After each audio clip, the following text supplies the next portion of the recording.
नमस्कार, मी श्री म्हात्रे सर, संचालक म्हात्रे क्लासेस, पेझारी, अलिबाग. आजचा विषय आहे MST-CET विषयी. MST-CET परीक्षा सुरू झालेली आहे आणि त्या परीक्षेच्या संदर्भामध्ये महत्त्वाच्या सूचना आहेत, त्या आता आपण बघणार आहोत. बघा, राज्य सामायिक प्रवेश परीक्षा कक्षातर्फे 2026मध्ये घेतल्या जाणाऱ्या शैक्षणिक वर्ष 2026-27साठी शनिवार दिनांक 11 एप्रिलपासून MST-CET PCM समूहाची प्रवेश परीक्षा सुरू झालेली आहे. म्हणजे शनिवार 11 एप्रिलपासून MST-CETची PCM ग्रुपची परीक्षा सुरू झालेली आहे. या वर्षीपासूनच प्रथमच राज्यातील MST, PCM समूह आणि PCB समूहाच्या विद्यार्थ्यांना CETच्या 2 संधी मिळणार आहेत. या वर्षीपासून PCM आणि PCB ग्रुपची जी CETची एक्झाम आहे ती 2दा होणार आहे. मग 2दा जर होणार असतील तर मार्क कोणते पकडतील? समजा पहिल्या परीक्षेमध्ये कमी मार्क पडले आणि दुसऱ्या परीक्षेमध्ये जास्त मार्क पडले, तर दुसऱ्या परीक्षेत जे जास्त मार्क पडलेले आहेत ते धरले जातील. आणि समजा पहिल्या परीक्षेमध्ये जास्त मार्क पडले आणि दुसरी परीक्षा दिली आणि त्या दुसऱ्या परीक्षेमध्ये जर कमी मार्क पडले असतील, तर पहिल्या परीक्षेमध्ये जे जास्त मार्क पडलेत ते गृहीत धरले जातील. आणि मार्क देत असताना मार्क न देता, पर्सेंटेज न देता, पर्सेंटाईलच्या फॉर्ममध्ये ते मार्क असतील.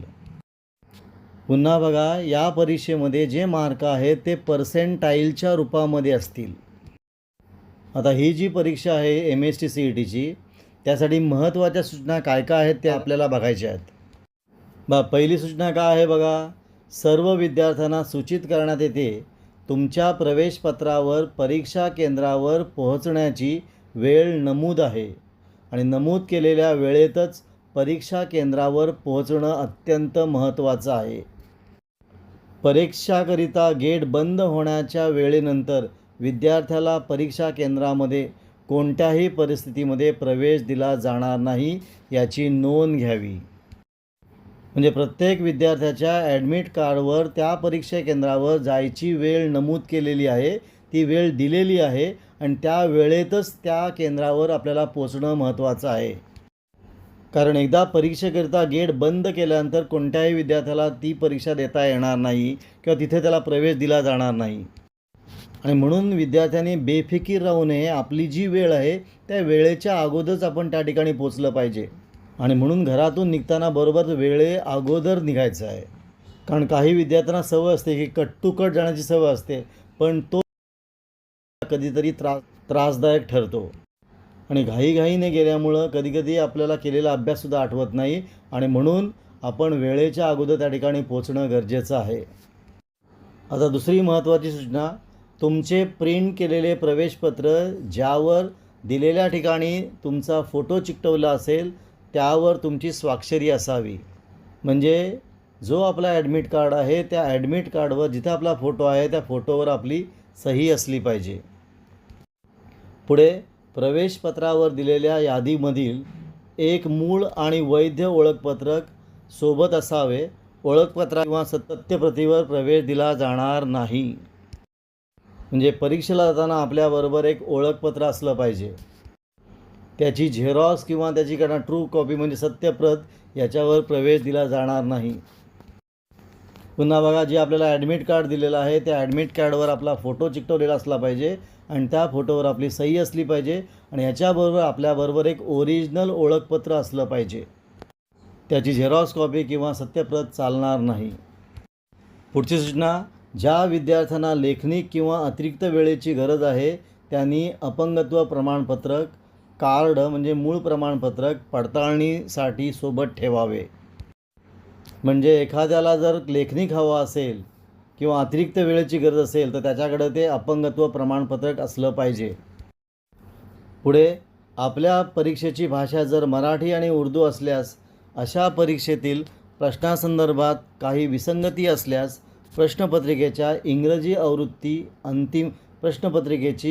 आवृत्ती अंतिम राहील. जर परीक्षेची भाषा उर्दू आणि मराठी असल्यास तर त्यामध्ये काही त्रुटी जर असेल तर इंग्लिश आवृत्तीमध्ये जो भाग आहे तोच ॲक्सेप्ट केला जाईल. पुन्हा काय दिलं बघा, ज्यांना लेखनी किंवा अतिरिक्त वेळ हवा असेल त्यांनी त्यांच्याकडे ते अपंगत्व प्रमाणपत्र असलं पाहिजे.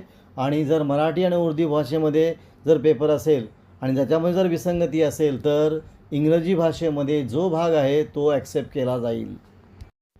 पुढे महत्त्वाचं बायोमेट्रिक अँड लॉगिंग.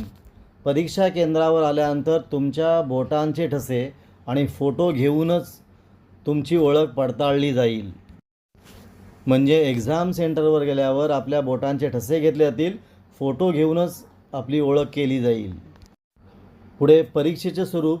ही परीक्षा एकूण 180 मिनिटाची असून ती 2 भागात विभागलेली असेल.